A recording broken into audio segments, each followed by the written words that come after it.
Welcome to mass kitchen.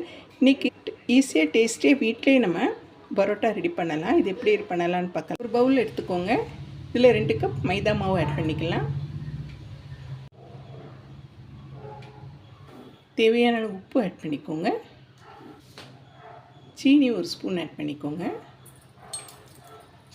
எண்ணெய் 2 spoon add பண்ணிக்கலாம்.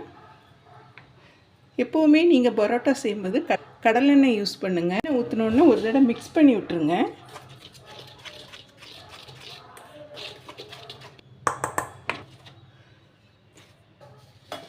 இதில் கொஞ்சம் கொஞ்சமாக சூடான தண்ணி ஆட் பண்ணிக்கோங்க.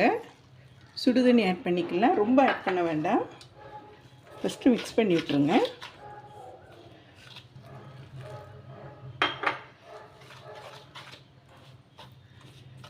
இப்போ சூடாக நீங்கள் ஆட் பண்ணிங்கன்னா நல்ல சாஃப்டாக இருக்கும். லேயர்ஸும் நமக்கு நல்லா கிடைக்கும்.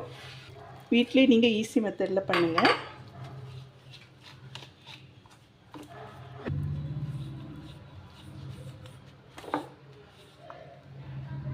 நம்ம கை தொடுற அளவுக்கு சூடு வந்தோடனே கையால் பிசைஞ்சு வச்சுக்கோங்க.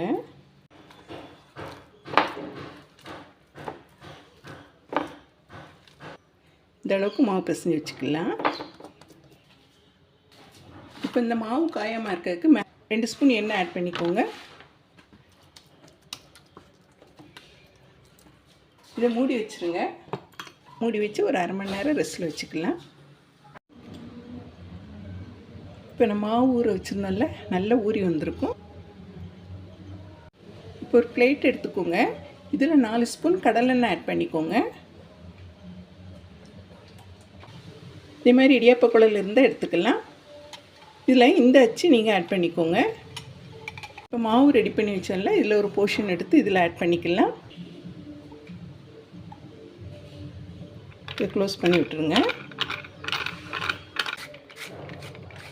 இது நல்லா க்ளோஸ் பண்ணியாச்சு.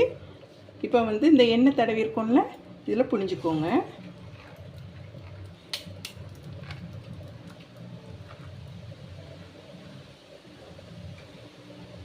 இந்த அளவுக்கு சின்னதாக புழிஞ்சிக்கோங்க.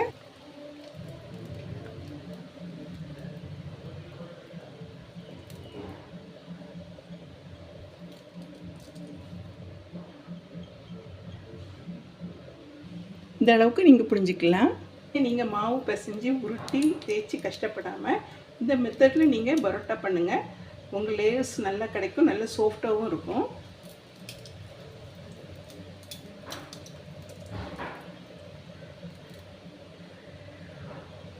இந்த பிளேட்டில் எவ்வளோ நீங்கள் புளிய முடியுமோ அவ்வளோ புளிஞ்சிக்கோங்க. இப்போ மீத மாவுமே இருக்குது. இதே நம்ம ஒரு அடுத்த பிளேட்டில் புளிஞ்சு வச்சுக்கலாம். மேலே உள்ள மாவு காயாமல் இருக்கிறதுக்கு எண்ணெயை ப்ரஷ் பண்ணி விட்டுக்கோங்க.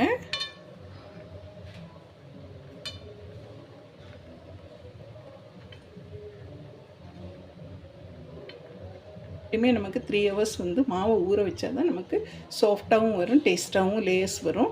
இந்த அளவுக்கு நீங்கள் இது பண்ணோன்னே இதை ஒரு அரை மணி நேரம் ரெஸ்ட்டில் வச்சுருங்க. அதுக்கப்புறம் நம்ம இதை பரோட்டா பண்ணி எடுத்துக்கலாம். மூடி வச்சுருங்க. இப்போ மாவு நல்லா ஊறி இருக்கு பாருங்கள். நம்ம ரெடி பண்ணி வச்சோம்ல, இதை இப்போ தட்டி எடுத்துக்கலாம்.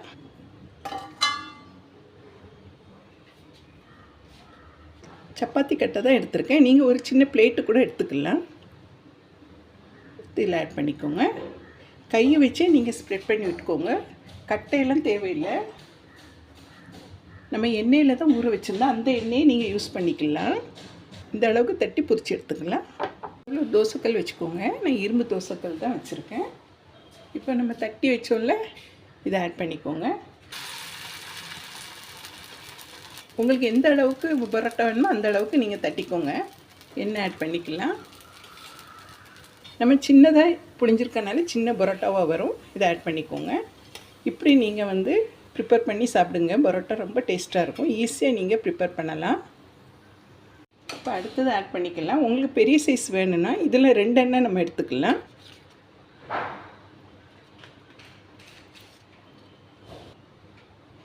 நான் இதில் 2 பீஸ் எடுத்திருக்கேன். 2 பீஸை நம்ம ஒன்றா தட்டி எடுத்துக்கலாம். இப்போ லைட்டாக ப்ரெஸ் பண்ணி விட்டுருங்க. நமக்கு சப்பாத்தி கட்டையை வச்சு நீங்கள் உருட்ட வேண்டாம். இப்படியே லைட்டாக ப்ரெஸ் பண்ணி விட்டாலே போதும். சின்ன பரோட்டா வேணும்னா இதில் ஒரு பீஸ் எடுத்து நம்ம ரெடி பண்ணிக்கலாம். இப்போ நம்ம தோசைக்கல்ல போட்டுக்கலாம் பண்ணிக்கோங்க.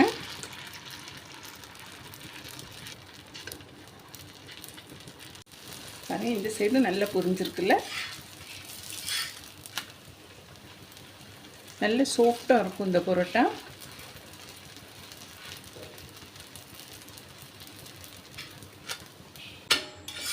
பாருங்கள் ஃப்ரெண்ட்ஸ், இந்த அளவுக்கு பொரிஞ்ச உடனே எடுத்துடலாம். அடுத்தது ஆட் பண்ணிக்கோங்க. இதில் 2 எண்ணெய் எடுத்து வச்சுக்கிறேன். சிறுசாக வேணும்னா நீங்கள் 1 கூட எடுத்துக்கலாம். லைட்டாக இப்படி ப்ரெஸ் பண்ணி விட்டுக்கோங்க. ஆட் பண்ணிக்கோங்க.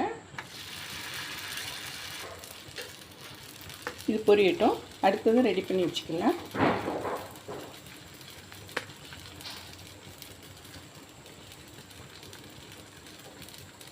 இந்த அளவுக்கு ரெடி பண்ணி வச்சுக்கோங்க. இப்போ இந்த சைட் பொரிஞ்சிருக்குல்ல, மாற்றி போட்டுக்கலாம். நமக்கு ஊற வைக்கிற டைம் தான் நிறைய இருக்கும். நம்ம ஈஸியாக இதை ப்ரிப்பேர் பண்ணிடலாம்.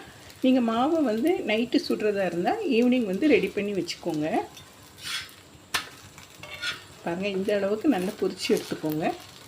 பரோட்டா அப்போ நமக்கு நல்ல சாஃப்டாக நல்ல உள்ளுக்கு வெந்து வரும். இது வந்து லேயராக இருக்கிறனால சீக்கிரம் வெந்துடும். இப்படி பொரிஞ்சோன்னு எடுத்துருங்க. இப்போ அடுத்து நம்ம தட்டி வச்சோம்ல, இதை ஆட் பண்ணிக்கலாம்.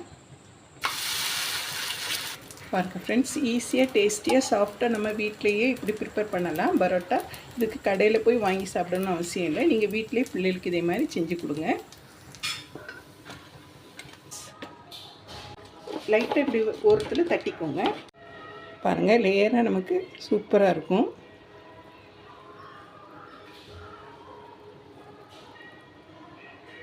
இந்த பரோட்டா ரெசிபி பிடிச்சிருந்தேன்னா மால்ஸ் கிச்சனுக்கு லைக் பண்ணுங்கள், ஷேர் பண்ணுங்கள், சப்ஸ்கிரைப் பண்ணுங்கள் ஃப்ரெண்ட்ஸ். தேங்க்ஸ் ஃபார் வாட்சிங்.